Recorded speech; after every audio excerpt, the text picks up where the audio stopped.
Hey everybody, and welcome back to another cast of The Lord of the Rings, The Rise of the Witch King. I'm going to be your caster today, and I am, of course, Master Cloud. And I have stumbled upon some new replays for you guys, so I'm quite excited to go ahead and cast these for you guys. Looks like this replay is going to be a 2 versus 2, and now I'm not sure if this was played, I'm guessing probably over the internet, back when the servers were up. So we do have Isengard spawning in the lower left-hand side. That is, Isengard is going to be played by the War in the clan WTC, apparently.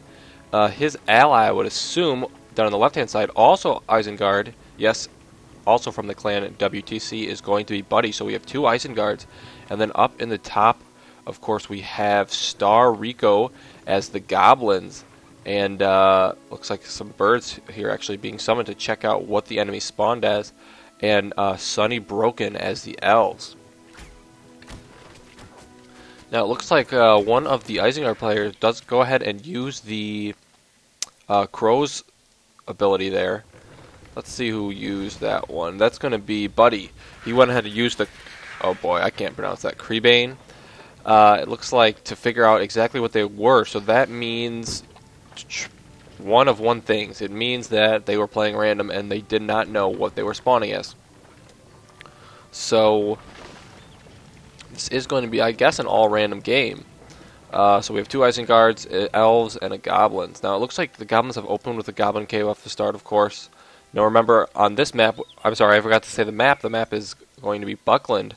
Now on this map, of course, the center inn here, or outpost, excuse me, is extremely important. Gets you tons of extra resources, about 3 farms worth, as well as having the towers gives you great vision over the area. And it looks like purple has this tower, yellow has this tower, so they do go to their sides respectively. Here's Gollum on the map, sneaking in behind the trees here.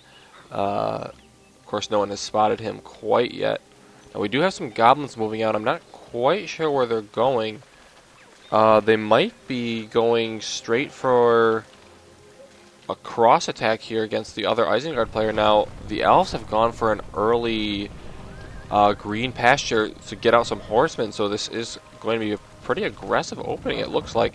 However, Isengard has opened with wargs. I've actually never seen this before.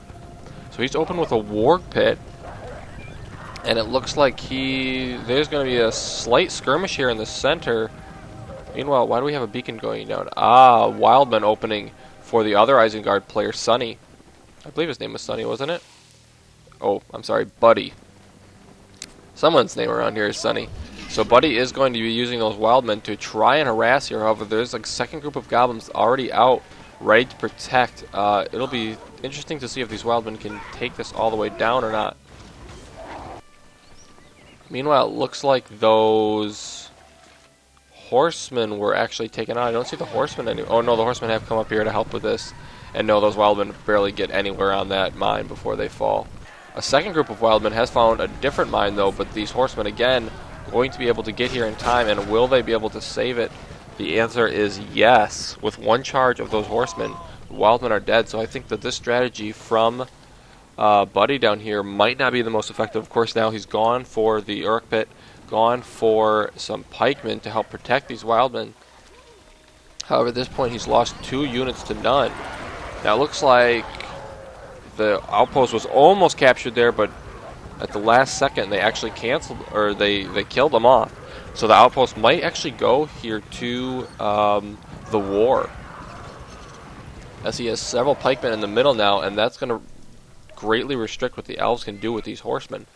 Of course, the horsemen can run around the backside, try and do some damage against the infrastructure here of the War. And I would like to see him do that. However, right now he's just going to be running into pikemen and losing several of his horsemen. Definitely not the right strategy for that. Meanwhile, he looks like he cleaned up that goblin force with his wargs here in the front of Buddy's base. And now Buddy's going to be going across the map, attempting to take out the elves. Now, the elves do have swordsmen out and pikemen as well. So this attack will be held off eventually. However, he might be able to take down this Malone tree first. And it looks like the goblin's actually coming over to help as well. And there goes the remainder of purple players, the Elven horsemen, as they will all fall to this huge group of wargs. I've never seen so many wargs. In fact, is he still making more wargs? Yes, he is. So he's just going to be going straight wargs here. And they're just tearing up everything on the map right now. The other team does not have an answer for it at the moment. And actually, these goblins are going to finish off the wildmen, but the wildmen were able to take out one of those Malloran trees. So a nice little win there for the Isengard team. Or Team WTC, I suppose we can call them. As that is their clan, I suppose. Now SunnyBroken here in a bit of trouble. All the wargs and pikemen from Isengard have shown up at his front door. He's going to lose another Malloran tree. Is in danger of possibly losing his barracks here. Looks like they're going to hold off on attacking that, though. Might go for the builder here. That would be the smart choice. Does spot the builder trying to escape to his friend's base, and does actually take that out, hunts the builders down. Now, there is enough goblins here, I think, to clean this up. There's a couple wargs running around yet, but the fortress should be able to take care of them as soon as they get in range. And right now, yeah, those wargs are definitely going to go down. Might not be much value to him with that low of health left, though, so he might just go ahead and sacrifice those. Now, it looks like SunnyBroken here has survived, but at what cost? He's lost several of his Malloran trees, lost complete dominance over the map, and Isengard continuing to push it out here in the center. Now his archers out, pikemen, more wildmen. So Isengard definitely on a roll here, looking to be in very good shape for this game. The goblins attempting to harass here, sending a couple units around the backside, but these wargs are still out on the map, and they are going to be able to chase the goblins down. However, right now it looks like they're just attacking this building. They're not even hitting him.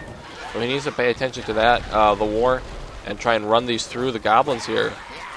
But a second group of crossmen coming out will easily take this out, and this mine will be just fine. Meanwhile, up in the top, Buddy here bringing additional troops to go ahead and try and finish off SunnyBroken. Sunny sent his troops down to try and harass the war, but the war just quickly cancels his mine in the way, and that's going to give the wildmen and the pikemen a lot quicker time in reaching these troops, and there's really not that many troops to even reach. So I think that he's actually sent down way too much here. He's pulled back his entire army when really he only needed maybe a unit or two. However, it's not necessarily like his partner needs the help. Oh, now he does. Okay, it looks like he's doing fine here for the moment. He might actually take out this barracks, which would be huge, and he actually does manage to take that out. So right now, SunnyBroken in a lot of trouble, lost several Malloran trees. He only has the stables left here. Lost a builder. Did he lose his other builder as well? I'm not sure where it is. Oh, there's Gollum. And actually loses the green pasture as well. So SunnyBroken in a lot of trouble right now. The goblins here are going to be able to clean it up. His fortress will survive, but I'm not sure he has a builder. I'm not sure he has very much money. And the goblins right here, it's going to be all up to him. He's just still mass producing just straight up goblins, and I'm not sure. He has so many. 1, 2, 3, 4, 5, 6. He has 6 goblin caves. And it's just mass producing goblins, but I'm not sure that's the right choice against a strong race like Isengard that's going to be able to pump out. Well, basically he's just using wildmen and spearmen to battle it right now. Really, he should switch over to the, let me see, what are they called here? The ROTWK, which would be much more effective in dealing with the goblins. However, these wargs, of course, very effective in dealing with them as well. Looks like they do grab one of his mines there, but I'm not sure it's going to be enough. The goblins actually have, the goblin player actually has goblins everywhere, and actually SunnyBroken going for Glorfindel, an odd choice here. I'm not sure that going for a hero right now is going to be the right choice.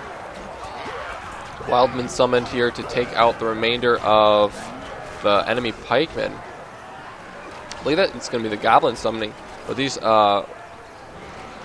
crossbowmen on the hill here, just slowly picking them off. Looks like they might get surrounded and taken out here. But the war is now in full swing. He has a couple mines here in the back, several unit production structures, and he's just going to continue to pump out guys. which means the Goblins are going to be easily matched, tit for tat, so to speak, in terms of being able to produce. Glorfindel on the field really isn't going to do a lot because of how many units are being pumped out. Heroes are stronger against single enemy units, or maybe a little bit earlier in the game when there's not going to be so many troops on the field. But right now, I'm not sure Glorfindel is going to be effective at taking out this. Yeah, just look how quickly he gets destroyed here. And additional archers coming out for SunnyBroken. He must have rebuilt his barracks there. Heal goes down. Glorfindel attempting. See, he does have him on defensive stance, which is probably a good idea. Glorfindel does manage to get up to level 2.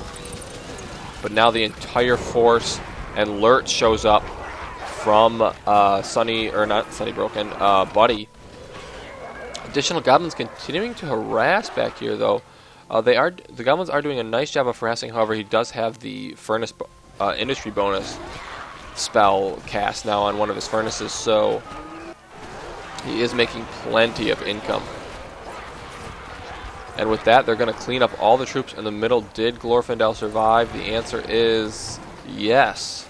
Looks like he is going to make it back to his fortress. Level 3 now, but not quite in good health, I would say.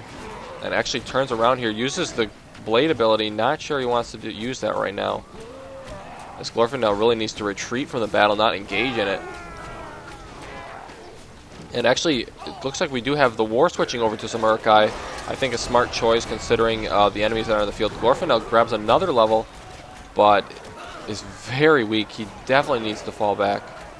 Additional wild men have found the barracks now, and actually a second barracks in the back upgraded, so he could produce Mirkwood archers right now. Actually, he does have a group of Mirkwood archers out on the field, but he's still just taking so much damage. Now the goblins, now that the attention has been turned to the goblin player because SunnyBroken is pretty much out of the picture. Looks like he's going to be losing some ground here. The one thing that I can see, looks like the war has gone ahead and started to expand quite successfully into enemy territory using furnaces.